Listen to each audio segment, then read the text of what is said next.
Ashley, we are happy to have you here in Colombia. For us, it's a pleasure to have you here. Me too. Not because you are the country leader for NORAM, not just for that, because you are a woman and you represent us as a leadership. So, because it's the International Women's Day. In fact, we are a little bit late for that, but we want to celebrate the whole month. Let me stop you right there. Women, it's not just one day. It's the whole year. See? Total, how do you say the year? Todo el año. Todo año. See? That's true. That's true. But Todos los días. Todos los días es el Día de la Mujer. That's true. ¿Sí? That's true. But make this an excuse to have a little interview with you about your experience, about all the things that your achievement like a woman and like a leadership. Okay. But what do you think if we start maybe, but you can introduce yourself to the whole company and our clients and tell us a little bit about you. Sí. Me llamo Ashley. I'm going to hablar inglés ahora. Sí. So I have been with SoftwareOne for 15 years. So I call it born and raised in SoftwareOne. I came here straight out of college, la escuela, and just fell in love with the company. So when I started, Patrick's software pipeline had just acquired SoftwareOne US and had totally changed the cultural dynamic, and I just found like a home of people that was just amazing. And then to be in like the tech sector was, you knew we were going to grow fast and really, really far. So I started in inside sales, and then I took on a leadership role to test those skills.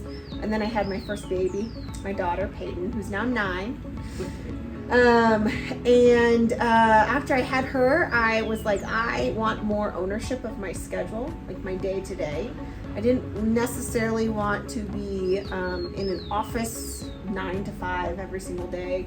And I knew that at some point within SoftwareOne, if I wanted to go into leadership, I needed to get field experience. So I wanted to be client facing. I wanted to be able to practice my skills, meet with CIOs, be able to present. And so I moved into the field, and I was a BDM for several years, and then got asked to take on some leadership roles, which I was, I think I would say, a natural leader. I played collegiate football, very competitively my whole life, and I just loved coaching and mentoring people. And I remember talking to my leader at the time, and he was like, leadership is not for like it's not for the money. Like, if you want money, if you want to make dinero, you stay in sales in the field. If you want to be a leader within SoftwareOne, you have to really pivot what keeps you happy, and that's all about developing other people so much that they're better than you, right? I mean, my dream would be I work for the people I develop someday, right? That's great. Yeah. So I was like, I'm all in. And so then I took on a leadership role, and then with Patrick's passing, and Neil was running North America at the time, and then we were working on succession planning, and he had been mentoring and grooming me, so to speak, on how to run a P&L and how to take on a bigger organization. And then when Patrick passed, it was kind of accelerated through the process. So here I am. How was your, I don't know how to say that, but how was this experience? I mean, you say something that I really love to hear, is that leadership has to have the power to encourage others to grow and be even better. How to manage that in your role as a woman? Because you have a lot of kind of people. You have men, you have women, you have youngest, you have older. Yeah. How do you manage that? Yeah, so I think the first and foremost, which this may be a little controversial, but I still wholeheartedly believe at the end of the day, the number one focus is SoftwareOne and building SoftwareOne and protecting SoftwareOne as a business, right? Any leader that makes the pivot from an individual contributor to a true leader makes a mindset shift that no matter what happens, we are going to preserve this company, and we're going to preserve what makes us special, and we're going to grow it. And you have to build something beyond yourself. So it's not about Ashley, it's not about North America, it's about SoftwareOne, right? And Patrick was really good at that. He had SoftwareOne was his baby, and so he brought this this desire to build the company past him, right? And so for me, I'm a 100% believer that no matter gender or ethnicity or cultural alignment, you should always, always, always pick the person who's best for the role. What pains me is when I don't see equal opportunity to develop skill sets for women or other underrepresented groups, to get them a seat at the table so that they can be the best person for the role. That's the difference. But you should never, as an organization, choose somebody. As a woman, I don't want to be put in a role because I'm a woman. I want to be put in a role because I'm the best for the role, right?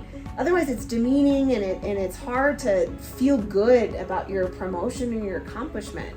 And so I think as leaders, our number one responsibility is to ensure their people, no matter what they represent, their cultural background, their religious affiliation, their gender affiliation, they are presented with the same equal opportunity from a development standpoint as anybody else, and that they have, it's up to them. So that when you say as a leader, the reason why you're not at that table is not because of me, it's because of you. That's true. Right? It's because I gave you opportunity, but you didn't take advantage of it. That should never be a leader's responsibility to say, like, the roles reversed, where somebody's like, oh, well, I wasn't given the same access to training or development than somebody else. Then we screwed up as leaders. And so I think we've come a long way. And so at the end of the day, naturally, I think women make phenomenal leaders. And so if you give equal opportunity, we're seeing it in NORAM. Over half of our leadership team are women. That's good. Yeah. So, and I think, over half of our RLT is women.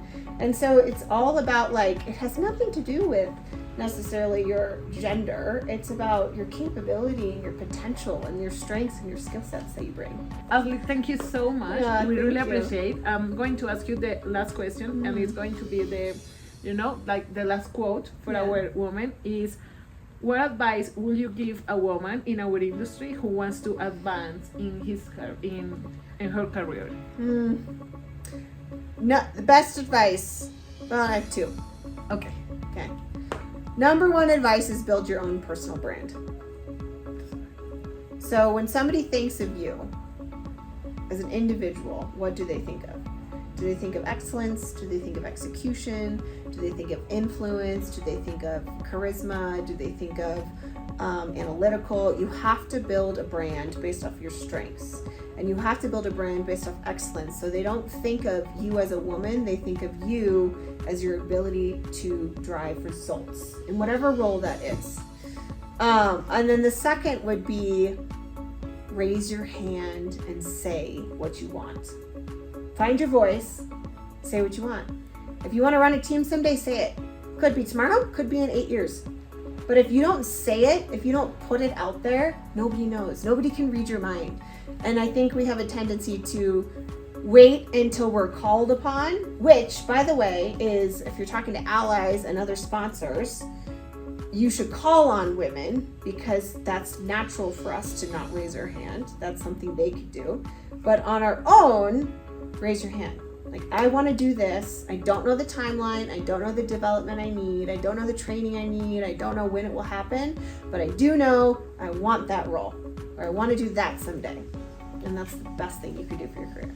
That's awesome. Thank you so much. Yeah, well, thank you for having me. I really appreciate. I think we really appreciate all your advices. Learn from you. Thank you so much. Thank you. Adios.